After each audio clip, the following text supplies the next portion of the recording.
പ്രിയപ്പെട്ടവരെ, നിങ്ങൾ ഈജിപ്തിലെ അൽ അസ്ഹർ യൂണിവേഴ്സിറ്റിയിൽ പഠിക്കാൻ ആഗ്രഹിക്കുന്നുണ്ടോ? അല്ലെങ്കിൽ നിങ്ങളുടെ കൂട്ടുകാർക്കോ കുടുംബക്കാർക്കോ ഇവിടെ അഡ്മിഷൻ എടുക്കാൻ ആഗ്രഹിക്കുന്നുണ്ടെങ്കിൽ ഇത് സ്കിപ്പ് ചെയ്യേണ്ട. ഏതായിരുന്നാലും ഞങ്ങൾ ഈജിപ്തിൽ അൽ അസ്ഹർ യൂണിവേഴ്സിറ്റിയിൽ ആയതുകൊണ്ട് തന്നെ പലരും എപ്പോഴും ബന്ധപ്പെടാറുണ്ട്. എങ്ങനെയാണ് അവിടുത്തെ കോഴ്സ് ചെയ്യാൻ പറ്റുക, നമ്മൾക്കൊക്കെ എങ്ങനെയാണ് അവിടെ ജോയിൻ ചെയ്യാൻ പറ്റുക, അഡ്മിഷൻ്റെ സമയം എങ്ങനെയാണെന്നൊക്കെയുള്ള അതിൻ്റെയൊക്കെ എല്ലാം അടങ്ങുന്നൊരു ഹ്രസ്വമായിട്ടുള്ളൊരു വീഡിയോ ആയിട്ടാണ് ഞാൻ വന്നത്. ഏതായിരുന്നാലും ഇവിടെ തുടക്കക്കാർക്ക്, അതായത് LP UP, അതായത് പ്രൈമറി ലെവലിലുള്ള പഠനത്തിന് വേണ്ടിയിട്ടാണ് സാനവിയ, അതായത് ഹയർ സെക്കൻഡറി വരെയുള്ള പഠനത്തിന് വേണ്ടി സാനവിയ എന്ന് പറയും. അത് കഴിഞ്ഞവർക്ക് വേണ്ടിയിട്ട് പിന്നെ ബാക്കലറിയസ്, അതായത് ഡിഗ്രിക്ക് തുല്യമായിട്ടുള്ള ബാച്ചലർ കോഴ്സാണ്. ഇതും 4 വർഷത്തേക്കാണുള്ളത്.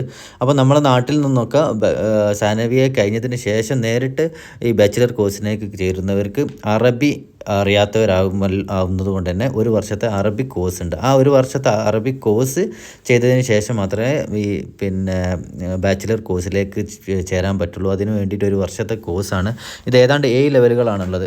നമ്മുടെ നാട്ടിലൊക്കെ ഇപ്പോൾ ജാമിയത്തുൽ ഹിന്ദ് അൽ ഇസ്ലാമിയുടെയൊക്കെ ഇഖ്റ പോലുള്ള കിതാബുകൾക്ക് നല്ല രൂപത്തിൽ തുടക്കത്തിൽ തന്നെ പഠിച്ചു വന്ന കുട്ടികളാണെങ്കിൽ അവർക്ക് ഇൻഷാനും അതുപോലെ തന്നെ പ്രസംഗിക്കാനും അതുപോലെ തന്നെ എസ് എഴുതാനൊക്കെ ഉള്ള കഴിവുണ്ടാകുന്നതിനനുസരിച്ച് ആ ലെവലിൽ ഏത് ലെവലിലാണോ അവർക്ക് എത്തിപ്പിടിക്കാൻ പറ്റുക ആ ലെവൽ മുതൽ പിന്നെ അങ്ങോട്ട് തുടരാൻ പറ്റും. അതായത് അങ്ങനെ ആ അറബിക് കോഴ്സ് കഴിഞ്ഞതിന് ശേഷം പിന്നെ അവർക്ക് 4 വർഷത്തെ ഈ ഡിഗ്രി കോഴ്സ് ചെയ്യാൻ പറ്റും.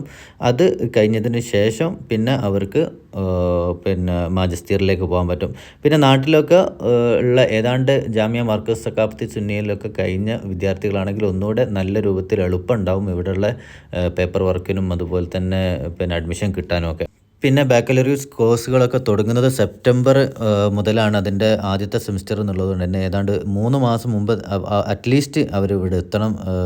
ഇവിടെയുള്ള ഒരു വിസിറ്റിംഗ് വിസയിലോ മറ്റോ വന്നതിന് ശേഷം ഇവിടെ നേരത്തെ പറഞ്ഞ ഈ അറബിക് കോഴ്സ് കഴിഞ്ഞതിന് ശേഷം ആയിരിക്കും അവർക്ക് റിയലായിട്ടുള്ള അഡ്മിഷൻ കിട്ടുക. അത്തരത്തിൽ എല്ലാം കൊണ്ടും തികഞ്ഞ കുട്ടികൾക്ക് അഡ്മിഷൻ കിട്ടുന്നതോടൊപ്പം ലോകത്തെ ഏതാണ്ട് 100-ൽ പരം വരുന്ന രാജ്യങ്ങളിൽ നിന്നുള്ള വിദ്യാർത്ഥിനികൾക്ക് അൽ അസ്ഹർ തന്നെ അവരെ താമസവും ഭക്ഷണവും അതുപോലെ തന്നെ അവരുടെ വിസയൊക്കെ ഫ്രീ ആയിട്ട് തന്നെ നൽകുന്നുണ്ട്.